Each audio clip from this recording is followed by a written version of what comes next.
स्वागत है फिर से एक और न्यू वीडियो में। तो जैसा कि लास्ट एपिसोड में हमने देखा था, लीलू गाओ को और यू लैंग को बचाने आया होता है। अब आगे लियान जोंग ने अपनी पूरी पावर का इस्तेमाल किया। उसकी 8th ग्रेड सील कल्टीवेशन अब पूरी तरह से एक्टिवेट हो गई। एक खतरनाक पीली स्वॉर्ड लीलू की ओर बढ़ी। लीलू का बचने का कोई इरादा नहीं था, इसके बजाय वो अपने पैरों के पंजों पर खड़ा हुआ और चील की तरह झपटा। उसकी दोनों तलवारें उसके हाथों में, जो उसकी वाटर रेजोनेंस पावर से चमक रही थी। दत्त तेरी की यह तलवारें टकराई तो एक गूंजती हुई पावर उत्पन्न हुई, जिसका कंपन पत्तियों में फैल गया। लियान जोंग का चेहरा पीला पड़ गया। लीलू पर उसकी 8th ग्रेड सील की कल्टीवेशन का कोई असर नहीं हुआ। वो लीलू को आमने सामने की लड़ाई में हरा नहीं सकता था। असंभव, वो तो केवल 7 सील स्टेज का कल्टीवेटर हो सकता है। लियान जोंग घबरा गया। ऐसा लगता है कि 8th सील स्टेज का कोई खास महत्व नहीं है। लीलू के चेहरे पर मुस्कान आ गई। 6th ग्रेड के वाटर लाइट रेजोनेंस और 7 सील स्टेज के कल्टीवेशन के साथ वो 8th सील स्टेज से उतना परेशान नहीं करेगी जितना सोंग जुनफैन ने प्राइमरी कंपटीशन में किया था। मैं तुम्हें अपने कहे हुए शब्दों को वापस लेने पर मजबूर कर दूंगा, जोंग ने अपनी प्रतिशोध की भावना से भरे शब्दों में चिल्लाते हुए कहा। उसकी पावर फिर से बड़ी तरीके से आकर वार करने लगा। लीलू बहुत तेज था। उसके दोनों हाथों में तलवारें थी, जिन्हें घुमाते हुए नीली रोशनी निकल रही थी। एक निरंतर हमला जिसने लियान जोंग पर भारी दबाव डाला। आंखों में क्रोध लिए लियान जोंग इस मामले को सुलझाने में पूरी तरह से व्यस्त था। दोनों के बीच दर्जनों राउंड तक लड़ाई चली। मेटल के टकराने की आवाज़ जंगल में गूंज उठी, लेकिन जैसे जैसे लड़ाई आगे बढ़ती गई, लियान जोंग ने महसूस किया कि लीलू के हमले की तीव्रता, उसकी रेजोनेंस पावर और भी अधिक प्रबल होती जा रही है। 9 जेड वेव तकनीक, यह तो हाई ग्रेड की वाटर रेजोनेंस 8 है। लियान जोंग का चेहरा पीला पड़ गया। वाटर रेजोनेंस 8 युद्ध के दौरान धीरे धीरे पावर को अर्जित करती है। एक बार जब ये अपनी पीक पर पहुंच जाती है तो उसे सचमुच बेहद मुश्किलों का सामना करना पड़ेगा। लियान जोंग युद्ध में एक अनुभवी बंदा था। उसने तुरंत अपनी सारी पीली अर्थ रेजोनेंस पावर को बुलाया और अपनी तलवार में पावर भर ली। हाई ग्रेड की रेजोनेंस 8 अर्थ अटैक। उससे अपना छुरानुमा हथियार नीचे लहराया और धरती की एक गहरी खाई में फाड़ दिया। लीलू की तलवारें फिर भी घूमती रही और तलवारों की रोशनी की लहरें लियान जोंग के हमलों को लगातार कमजोर करती रही। मेरी 9 जेड वेव्स टेक्निक को रोकने की कोशिश कर रहे हो, लगता है तुम्हें उतनी ताकत नहीं है। लीलू हंस पड़ा। लियान जोंग का चेहरा अब गंभीर हो गया। उसे समझ नहीं आ रहा था कि क्या हो रहा है। लीलू स्पष्ट रूप से केवल 7th सील स्टेज का ही कल्टीवेटर है। वो इतना पावरफुल और कठोर कैसे हो सकता है? उनके पीछे मुकाबले में वो स्पष्ट रूप से महसूस कर सकता था कि लीलू की रेजोनेंस पावर में कुछ असामान्य बात थी। यह उसकी अर्थ रेजोनेंस पावर का आश्चर्यजनक रूप से अच्छी तरह से सामना कर सकती है। ऐसा प्रतीत होता है कि लीलू की रेजोनेंस हाई ग्रेड की थी, लेकिन उसके पास जो जानकारी थी उसके अनुसार लीलू की रेजोनेंस तो केवल 5th ग्रेड की ही थी। उससे निपटना इतना मुश्किल क्यों था? जहां लियान जोंग घबराया हुआ था, वहीं लीलू में बीतने के साथ साथ और भी तेज होता गया। 9 लेयर जेड वेव्स की पावर अब पूरी तरह से विकसित हो चुकी थी। अब जवाबी हमला करने का समय था। लीलू की ब्लू रेजोनेंस पावर अपने पीक पर पहुंच चुकी थी। उसकी रिपल ब्लेड की रोशनी भी तेजी से चमकने लगी और वह लियान जोंग की छाती की ओर वार कर रही थी। एक करारा प्रहार। लियान जोंग को लीलू के विस्फोटक जवाबी हमले से सावधान रहना था। 9 जेड वेव टेक्निक की शक्ति को हल्के में नहीं लिया जा सकता। उसने गहरी सांस ली और अपनी ब्लू अर्थ रेजोनेंस पावर मिट्टी जैसी गूंजती पावर को इकट्ठा किया। एक गर्जना के साथ उसे प्रकाश के एक चमकदार कवच में ढाल दिया। हाई ग्रेड की रेजोनेंस 8 अर्थ आर्मर। चारों ओर एक हल्का पीला आर्मर चमक उठा। यह देखने में बेहद मजबूत लग रहा था। आखिरकार डिफेंसिव करना ही तो अर्थ रेजोनेंस का उपयोग करने वालों की विशेषता थी। लियान जोंग अब लीलू को कम आंकने की हिम्मत नहीं कर सकता था। उसे अपनी पूरी ताकत लगा देनी चाहिए थी।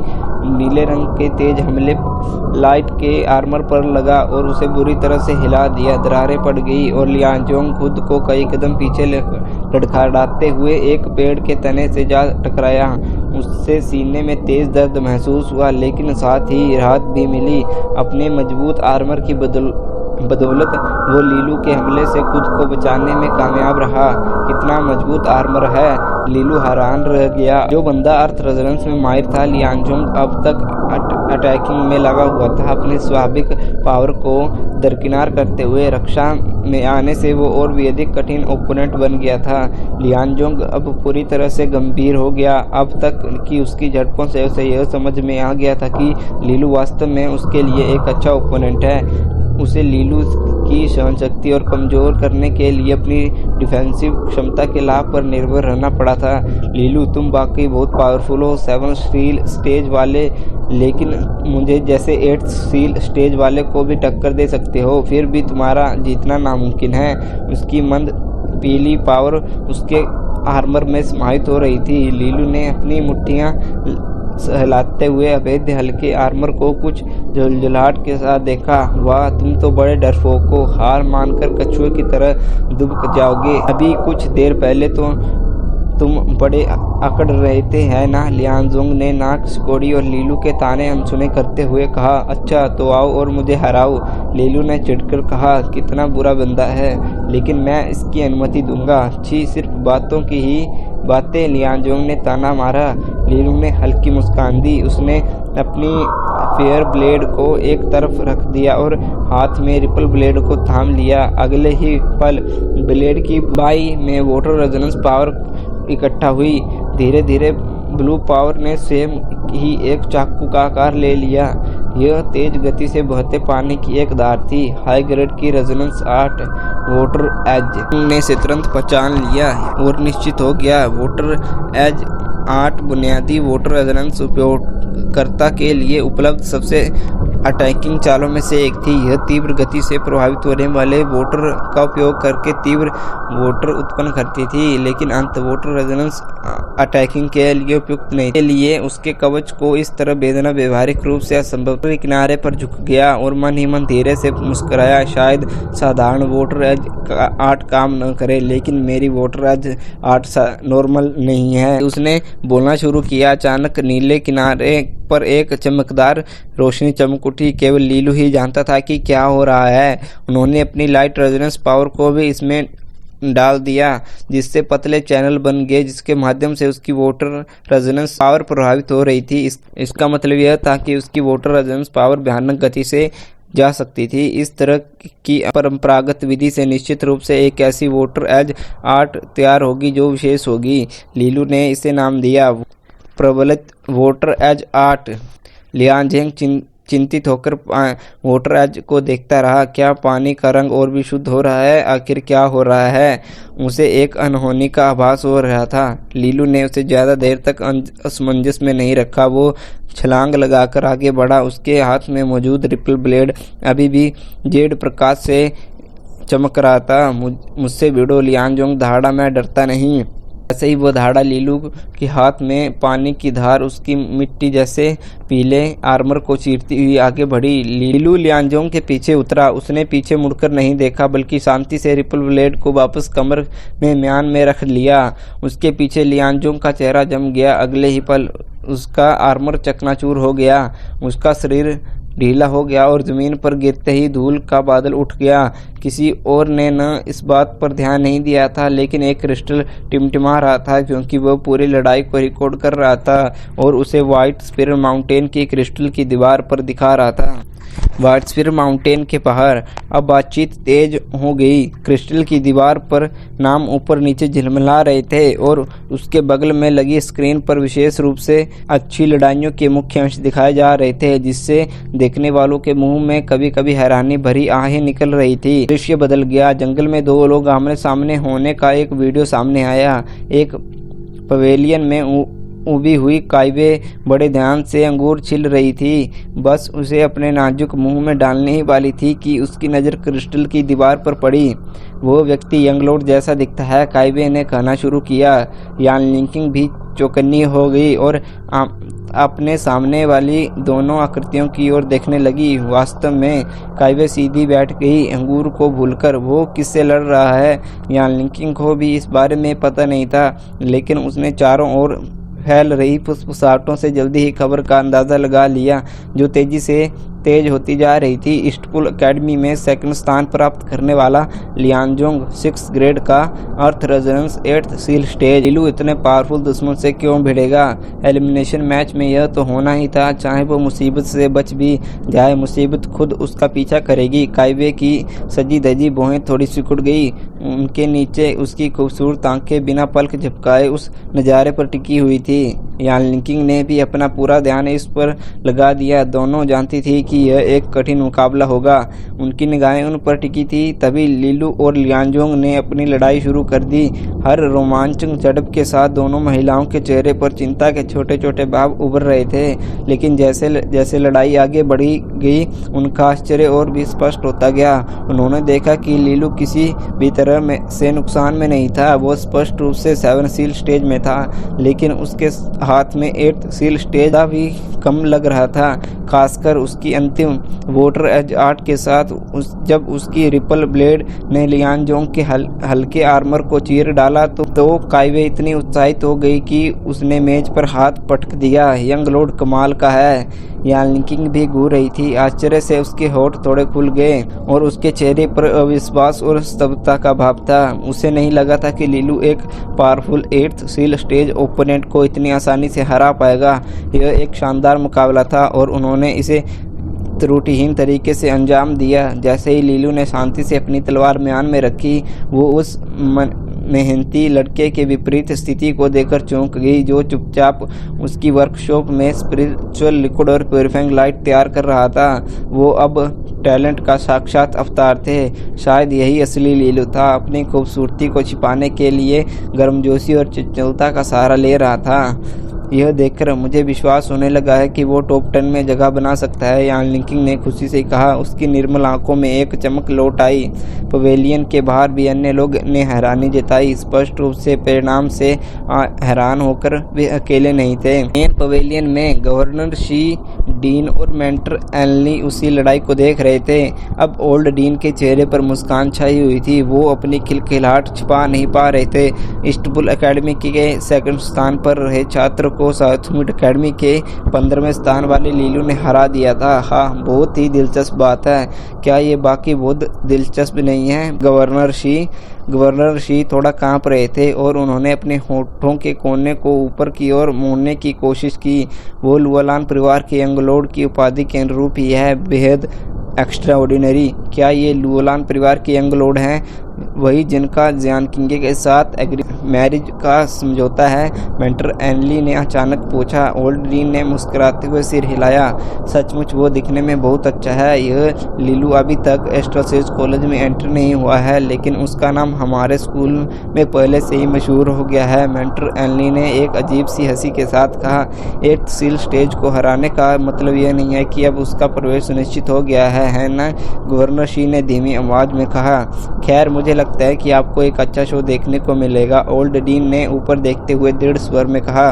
बेशक, लीलू खुद इस बात से बेखबर था कि उसकी लड़ाई से कैसी हलचल मची हुई है। वो बेहोश पड़े लियांजोंग को कहीं और ले जाने में व्यस्त था। जैसे ही उसने सावधानी से एक झाड़ी हटाई, उसे पता चला कि आगे लड़ाई बहुत खतरनाक चल रही है। उसे यह देखकर आश्चर्य हुआ कि ईस्टपुल एकेडमी की संख्या में ज़्यादा होने के बावजूद ज़ाओ कुओ और यूलैंग ने लड़ाई पर पूरी तरह से नियंत्रण कर रखा था। ज़ाओ कुओ एक ढाल की तरह डटे हुए था। उसकी विशाल एक्स हवा में लहरा रही थी और वह कई हमलों को झेल रहे थे। कार और यूलैंग हवा की तरफ फुर्ती से इधर उधर भाग रहे थे। उनकी हर हिट एक रणनीति ने उनकी 3 ओपोनेंट को रस्सियों पर गिरा दिया था। अगर हालात ऐसे ही चलते रहे तो जल्द ही असली तकलीफ शुरू हो जाएगी। मुस्कुराते हुए लीलू बाहर की ओर चला आया। लड़ने वाले रुक गए। न केवल ज़ाओ कुओ और यूलैंग बल्कि ईस्टपुल के स्टूडेंट ने भी भय से भरी निगाहों से उसे घूर रहे थे। जब उन्होंने उस बेहोश लियांजोंग को अपने साथ घसीटते हुए देखा तो उनका डर और भी बढ़ गया। अरे यार लीलू, तुम तो कमाल हो, तुमने लियांजोंग को हरा दिया, यूलैंग ने मुंह खुला रहकर कहा। लीलू ने मुस्कुराते हुए सिर हिलाया। उसने अपने सामने जमीन पर पटक दिया।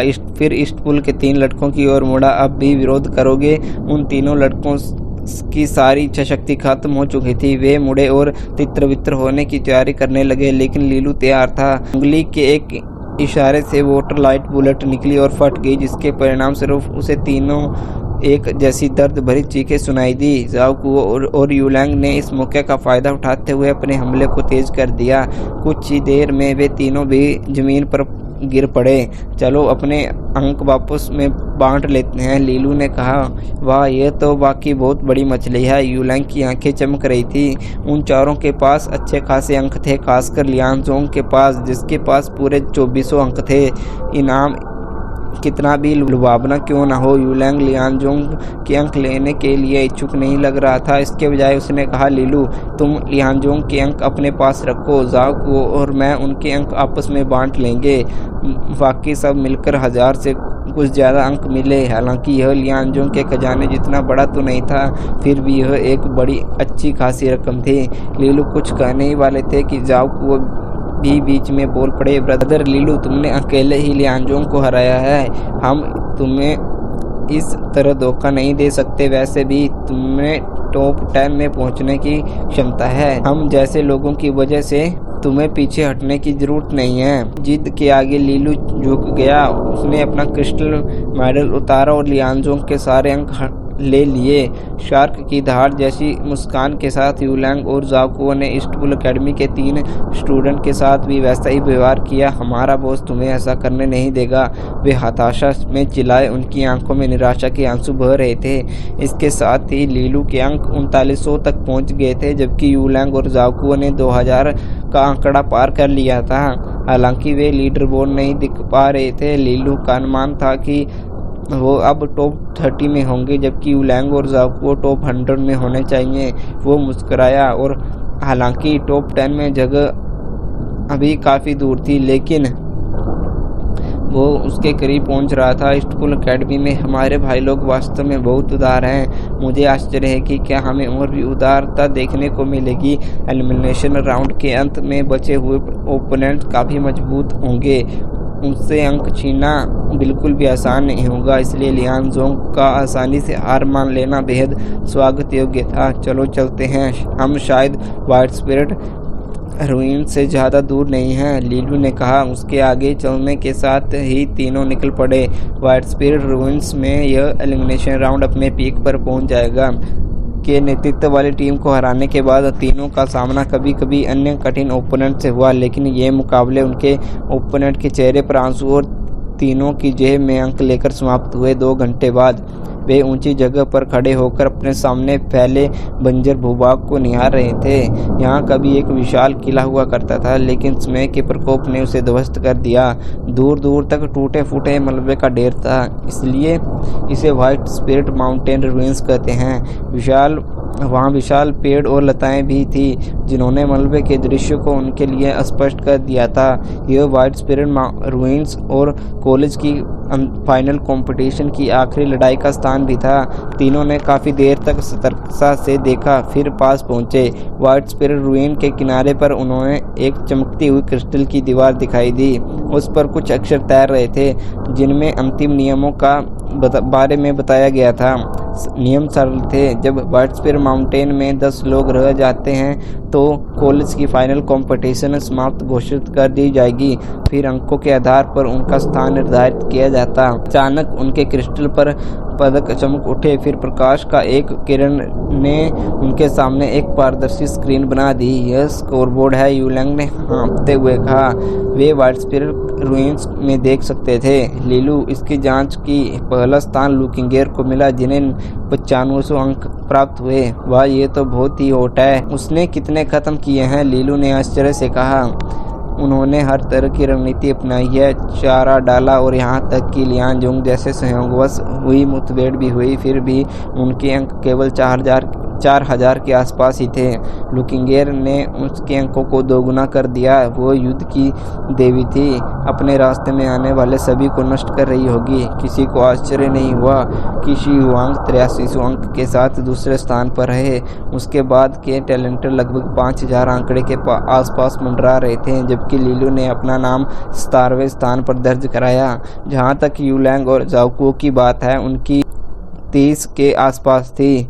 ब्रदर लीलू, अगर हालात मुश्किल हो जाएं तो आप लोग अलग हो जाना। हमारी रैंकिंग अब हमारी सीमा है, हम शान से हार सकते हैं। शायद यही आखिरी बार होगा जब हम आपके साथ काम आए पाएंगे। मुझे लगता है यूलैंग भी यही सोच रहा था, है ना? ज़ाओकुओ ने बोर्ड पर नज़र डालते हुए कहा। यह सुनकर यूलैंग कुछ और सेकंड के लिए चुप रहा। मुझे लगता है कि मैं अभी भी खेल सकता हूँ। ज़ाओकुओ ने उसे चिढ़ाते हुए गुस्से से घूरते हुए कहा, कहाँ जाओगे? तुम्हारा काम तमाम हो गया है। यूलैंग ने उदास भाव से सिर हिलाया। ठीक है, उसका काम हो गया है। हालांकि यूलैंग किसी भी तरह से आगे बढ़ने से पीछे नहीं हटना चाहता था, लेकिन कुल मिलाकर इस मामले में उसकी राय ज़ाओकुओ से मिलती जुलती थी। वे दोनों 7 सील स्टेज के थे। लीलू जैसे डीमन के सामने कहीं नहीं टिकते थे। अगर उनका सामना 8th सील स्टेज के किसी कल्टिवेटर से होता है तो उनकी हार निश्चित थी। जैसे जैसे व्हाइट स्पिरिट रूइंस में पावरफुल ओपोनेंट की संख्या बढ़ती जा रही थी, वे जल्द ही मददगारों की जगह बोझ बन जाते। व्हाइट स्पिरिट माउंटेन में केवल 10 ही बचेंगे। लीलू के लिए भारी तनाव और बोझ बने बिना वे अंतिम 10 में शामिल होने का सपना भी नहीं देख सकते थे। भले ही लीलू को कोई आपत्ति न हो, फिर भी वे ऐसे परिणाम को स्वीकार नहीं कर सकते थे। इसके अलावा उनके टॉप 10 में आने का कोई खास मतलब नहीं था। जब तक लुकेंगियर पहला स्थान हासिल कर लेती है, तब तक साउथवुड एकेडमी के एंट्रांस के पर्याप्त अवसर उपलब्ध हो जाते हैं और उन्हें भी इसका लाभ मिलेगा। लीलू ने उनकी बातों पर मुस्कुराते हुए कहा, समय आने पर देखेंगे। उनका एकमात्र लक्ष्य टॉप 10 में जगह बनाना और प्रवेशिंग एंट्रांस में जगह पक्की करना था। लुकेंगियर पहले से ही साउथवुड एकेडमी के लिए फर्स्ट स्थान हासिल कर चुकी थी, इसलिए उसे सबका ध्यान अपनी ओर खींचने की कोई जरूरत नहीं थी। चलो चलते हैं, हम व्हाइट स्पिरिट रूइंस के छिपने के लिए कोई जगह ढूंढ लेते हैं। लीलू ने उन्हें आगे बढ़ने का इशारा किया और व्हाइट स्पिरिट रूइंस के दुर्गम भूभाग में आगे आगे चलने लगी। उसे समय व्हाइट स्पिरिट रूइंस के विपरीत दिशा में शी हुआंग एक क्रिस्टल की दीवार के सामने खड़ा था और शांत निगाहों से स्कोरबोर्ड को देख रहा था। उसकी निगाहें काफी देर तक लुकेंगियर के नाम पर टिकी रही। बॉस लियांजोंग नाम सूची में नहीं है, उसके साथ क्या हुआ है? ईस्टपुल के एक स्टूडेंट ने हैरानी से कहा। शी हुआंग यह देखकर हैरान रह गया। उसने ध्यान से सूची देखी। वाकई लियांजोंग का नाम उसमें नहीं था। हालांकि उसे लीलू का नाम 17वें स्थान पर जरूर दिखा। उसकी आंखें सिकुड़ गई। उसने लियांजोंग को लीलू की देखभाल करने के लिए भेजा था और अब लियांजोंग चला गया है, जबकि लीलू आराम से बोर्ड पर बैठा था। उसे लीलू ने ही रास्ते से हटाया होगा। शी हुआंग ने ठंडे स्वर में कहा, क्या लीलू 7 सील स्टेल का कल्टीवेटर नहीं है? यह कैसे संभव है? उसके आसपास के लोगों ने संदेह से पूछा। उसके पास कोई खास टेक्निक होगी। वैसे भी क्या आप सभी को सच में लगता है कि लीलू बेकार है? शी हुआंग ने ठंडी मुस्कान के साथ कहा, लेकिन उसकी मुस्कान उसकी आंखों तक नहीं पहुंची। वो यंग लॉर्ड इतने समय से चुप कर रहा होगा। क्या हमें उससे निपटना चाहिए? शी हुआंग ने इसे मना कर दिया। अब भी सबसे महत्वपूर्ण टारगेट लुकेंगियर है। हालांकि लीलू एक मुश्किल सा बंदा है, फिर भी वो हमारी योजनाओं में बदलाव का कारण नहीं बनता है। उसे नजरअंदाज करो। शी हुआंग ने व्हाइट स्पिरिट रूइंस में एंटर करते हुए कहा। लुकेंगियर का काम तमाम होने के बाद वो पुल पर बैठे एक मस्खरे की तरह मतबेन हो जाएगा। व्हाइट स्पिरिट रूइंस में प्रवेश करने वाले कुछ ही समय बाद शी हुआंग ने रूइंस की एक दीवार पर खुदा हुआ एक नया चिन्ह देखा। वो मुस्कुराया और उस चिन्ह का पीछा करते हुए एक रूइन वाली गली में चला गया। कुछ मिनट बाद वो एक जर्जर झोंपड़ी में पहुंच गया। अंधकार में 4 लोग प्रतीक्षा कर रहे थे। वे थे जियांग, लियांग, चीशू, जोनफू और सोंगिन फैन। वे चारों जिनके साथ शी हुआंग का समझौता था। शी हुआंग, तुम अभी भी लुकेंगियर के से अंकों में पीछे हो। जियांग लियांग मुस्कुराते हुए अंदर आया। शी हुआंग ने हल्की मुस्कान दी। यह एक अस्थायी बढ़त है, इससे कोई फर्क नहीं पड़ता। तो फिर बोलो, हम कब निकलेंगे? चीसू ने पूछा। अब सबसे महत्वपूर्ण बात लुकेंगियर की स्थिति की पुष्टि करना है और योजनाओं को पूरा करना है। उसे भागने का कोई मौका मत दो। अगर वो भाग भी जाती है तो उसे दोबारा इतनी आसानी से पकड़ा नहीं जा सकेगा और वह समय बीतने के साथ चाल चल सकती है या बचे हुए लोगों की संख्या घटाकर आखिरी 10 तक सीमित करके परीक्षा को समाप्त करने के लिए मजबूर कर सकती है। जोंगफू ने भी गंभीर लहजे में कहा। शी हुआंग ने सिर हिलाया और सोंग युनफैन की ओर देखा। मुझे लगता है कि इसके लिए हमें सोंग युनफैन से ही मदद लेनी पड़ेगी। वो मुस्कुराया। लियांग शियांग और अन्य लोग भी उनकी ओर मुड़े, उनकी घूरती निगाहों में असहज महसूस करते हुए। उसे उनमें से शत्रुता का भाव भी महसूस हो रहा था। शियांग, लियांग और बाकी दोनों साउथवुड अकेडमी से नहीं थे, इसलिए उनका लुकिंगेर को हराना स्वाभाविक था। लेकिन सोंग युनफैन साउथवुड अकेडमी से था, फिर भी वो शी हुआंग को लुकिंगेर के खिलाफ जीतने में मदद कर रहा था। वो थोड़ा अटपटा था। हालांकि अपने हितों में के लिए वे सोंग युनफैन जैसे अंदरूनी एजेंट को पाकर खुश थे, लेकिन इससे उनके चरित्र के प्रति उनकी घृणा कम नहीं हुई। मैं तैयार हूँ, सोंग युनफैन ने अपनी बेचैनी को दबाने की कोशिश करते हुए कहा। हम आपके बहुत आभारी हैं, इस मामले में आपका योगदान सबसे बड़ा है, शी हुआंग ने कहा। उनके चेहरे पर ईमानदारी साफ झलक रही थी। बीतने के साथ साथ व्हाइट स्पीड रूइंस में अधिकारिक छात्र आने लगे। यहाँ पहुँचने वाले छात्र अनेक फाइट के अनुभवी थे और अन्य लोगों से कहीं अधिक प्रतिष्ठित थे। वे त्यांगसू प्रोविंस में अपनी पीढ़ी के सर्वश्रेष्ठ लोगों में से थे। उनके यहाँ पहुँचते ही रूइंस की उदास खामोशी तुरंत टूट गई। उनके चारों ओर भयंकर युद्ध छिड़ गए। इस उन्माद का अवसर स्कोरबोर्ड पर भी साफ दिखाई दे रहा था, जब कोई व्हाइट स्पीड माउंटेन के अंदर और बाहर दोनों जगह दिखाई दे रहा था। कभी कभी एक नाम गायब हो जाता और उसकी जगह दूसरा नाम आ जाता, जो किसी नाम के हटाने जाने का संकेत होता। जैसे जैसे कंपटीशन जारी रही, सबकी निगाहें तेजी से बदलते बोर्ड पर टिकी रही। की संख्या घटती गई और दाव ऊंचे होते गए। एक टूटी फूटी इमारत में लीलू ने पास में ही हो रही लड़ाई की आवाज़ें सुनी और फिर अपने सामने क्रिस्टल मेडल पर प्रदर्शित स्काईबोर्ड पर नजर डाली। उसने आह भरी, यह बहुत जल्दी हो रहा है। महज 1 घंटे में लगभग 100 स्टूडेंट की संख्या घटकर मात्र 60 रह गई थी। इस दौरान उनकी किसी से मुलाकात नहीं हुई और उनके स्कोरबोर्ड में कोई बदलाव नहीं हुआ। परिणाम स्वरूप उनकी रैंकिंग 17 से गिरकर 3 हो गई। क्रूर जाओकुओ ने सहमति जताई। जब वे बात कर रहे थे तभी एक धुंधली सी आकृति तेजी से अंदर आ गई। यूलैंग, बाहर अफरा तफरी मची हुई है, हर जगह लड़ाई हो रही है। यूलैंग जानकारी जुटाने के लिए छानबीन कर रहा था। उसकी विंड रेजोनेंस क्षमता उसके लिए बिल्कुल उपयुक्त थी।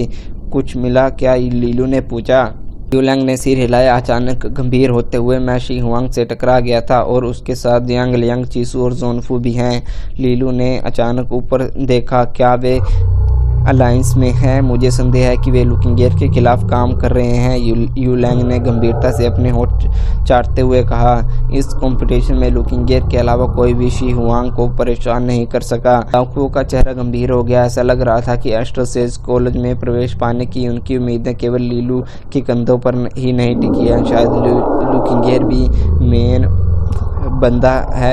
केवल जीतने पर ही वे उनके स्कूल के लिए पर्याप्त अतिरिक्त सीटें सुरक्षित कर सकती थी ताकि वे सफल हो सके। लीलू भी परेशान दिख रहा था। ऐसा लगता है कि शी हुआंग की चालाकी बहुत गहरी है। उसने हर चीज़ की योजना बना रखी होगी। अगर लुकिंगेर सचमुच उनका साथ मिलकर किए गए हमले का निशाना है तो वो बड़े खतरे में हैं। अगर शी हुआंग को यही योजना थी तो उन्हें हर हाल में लुकिंगेर की सुरक्षा सुनिश्चित करनी होगी। अगर लुकिंगेर को मार दिया गया तो साउथवुड अकेडमी के बाकी स्टूडेंट शी हुआंग के सामने धूल के समान बिखर जाएंगे। यहाँ तक कि लीलू भी शी हुआंग, लियांग और चीसू और जोनफू को एक साथ नहीं संभाल सकेगा। लीलू कुछ देर चुप रहा, फिर उसने गहरी सांस ली। वे किस तरफ गए हैं? उसने यूलैंग से पूछा। यूलैंग ने झट से इशारा किया। क्या तुम जा रही हो?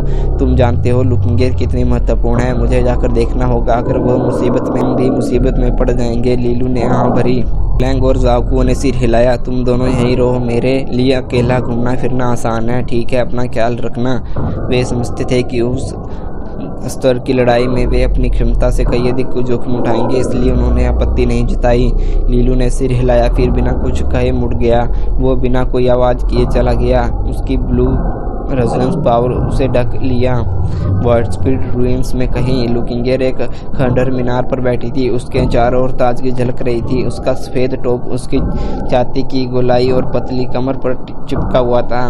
उसकी लंबी सफ़ेद पैंट उसके सुडौल शरीर पर एकदम फिट बैठती थी, लेकिन उसकी आकर्षक और लंबी टांगों को खुला छोड़ देती थी। इससे उसकी आकृति बेहद सुंदर लग रही थी। उसके लंबे बाल उसकी पतली कमर के ठीक बराबर ऊंचाई पर लटके हुए थे। उसका दृश्य अत्यंत मनमोहक था, विशेष रूप से उदास और दयनीय खंडहरों के विपरीत। उसने अपने कपड़ों की तहों में से एक छोटी सी कपड़े की थैली निकाली। उनमें से कुछ सूखे मेवे थे जिसे वो धीरे धीरे चबाकर दिन भर की थकान मिटा रही थी। अचानक किसी को पास आते देख वो चौंक गई। उसने गौर से देखा तो पाया कि वो दीफा किंग थी। व्हाइट स्पीड खंडहरों में उनकी मुलाकात हुई थी और जाहिर है लुकिंगेर उन्हें देखकर बेहद खुश थी। वे उनके साथ रहना चाहती थी और लुकिंगेर को इस पर कोई आपत्ति नहीं थी। चूंकि वे दोनों सहपाठी थी, इसलिए लुकिंगेर को उनकी मदद करने में कोई आपत्ति नहीं थी। लुकिंगेर, हम लड़कियों के लिए सचमुच चैंपियन हो। उन सभी लड़कों को तुमने पछाड़ दिया। दीफा किंग ने जमकर तारीफ की। लुकिंगेर ने हल्की सी मुस्कान बिखेरी। अभी यह खत्म नहीं हुआ है। दीफा किंग ने सिर हिलाया। इन कंपटीशन में ईस्टपुल एकेडमी बाकी एक मजबूत ओपोनेंट है। मुझे शी हुआंग की चिंता है, वो बहुत ताकतवर है। लुकिंगेर ने भी इस बात की सहमति जताई। वह भी उसे एक खतरा मानती थी। हम इसलिए एक ही स्कूल के स्टूडेंट को आपस में मिलजुल कर रहना चाहिए, इसलिए मैंने अभी वो निशान छोड़ा है। सोंग युनफैन ने मुझे इसके बारे में बताया है। उसने कहा है कि अगर मैं तुमसे मिलूं और मुझे लगे कि तुम्हें मदद की ज़रूरत हो तो मैं मुझे निशान से उसे बता दूं। अगर वो उसे देखेगा तो वो मदद करेगा। दीफा किंग ने खुशमिजाज स्वर में कहा। लुकिंगेर ने उसके सूखे फल खा लिए। उसने दीफा किंग को ठंडी निगाहों से देखा। तुम कह रही हो कि तुमने सोंग युनफैन के लिए पास में ही निशान छोड़ा था? दीफा किंग अचानक हुई इस शत्रुता से भयभीत हो गई। जी क्या हुआ? वह हकलाते हुए बोली। सोंग युनफैन साउथवुड एकेडमी का दूसरा सबसे अच्छा स्टूडेंट था। अगर वो तुम्हारी मदद करता है तो शी हुआंग से डरने की कोई जरूरत नहीं है। लुकिंगेर ने कुछ सेकंड तक दीफा किंग को देखा, फिर उसने अपना कपड़ा का थैला एक तरफ रख दिया। उसका चेहरा भावहीन था। मैं जा रही हूँ, मेरा पीछा मत करना। किंगेर, क्या हुआ? क्या मैंने कुछ गलत किया है? दीफा किंग ने घबरा कर पूछा। लुकिंगेर ने उसकी बात अनसुनी कर दी। अपने पैरों के पंजे पर झुकते हुए वह टावर से हल्के से दूर हुई और टूटे हुए पत्थर के ढेर पर उतरी और तेजी से भाग गई। हालांकि उसे यह नहीं पता था कि दीफा किंग ने निशान का क्या परिणाम होगा, फिर भी वो इतनी आसानी से अपना ठिकाना जाहिर नहीं करना चाहती थी। इससे उसका असुरक्षा का भाव महसूस हो रहा था। उम्मीद है यह सिर्फ ज़्यादा सोचना है, लुकिंगेर ने मन ही मन सोचा। जैसे ही वो खिसकने वाली थी, उसकी लचीली शरीर अचानक अकड़ गया और उसने नीचे की चट्टानों पर एक चमकदार हरी रोशनी के साथ फट गई, जिससे उसका खुला टकना फट गया। इस हमले ने उसे चौंका दिया। फिर भी लुकिंगेर पूरी तरह से अस्त्रपुत नहीं थी। वह शांत रही और उसने अपनी आइस रेजोनेंस पावर की एक धारा अपने पैर की ओर भेजी। इस हरी रोशनी जम गई और एक ही प्रहार की हरी बेल के रूप में प्रकट हुई।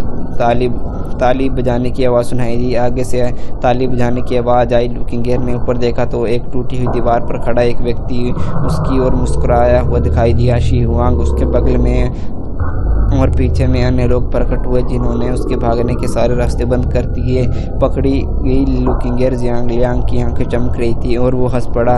उसके सामने शी हुआंग था, उसके किनारों और पीछे जियांग लियांग, चीसू और सोंगफू थे। ये तीन ही मजबूत ओपोनेंट थे। हालात बेहद खराब दिख रहे थे। पास ही में क्रिस्टल चमक उठा और व्हाइट स्पीड माउंटेन पर स्थिति की दीवार पर दृश्य वापस दिखाने लगा। व्हाइट स्पीड माउंटेन की पवेलियन में वापस आते ही देखने वालों में खुशी का माहौल छा गए।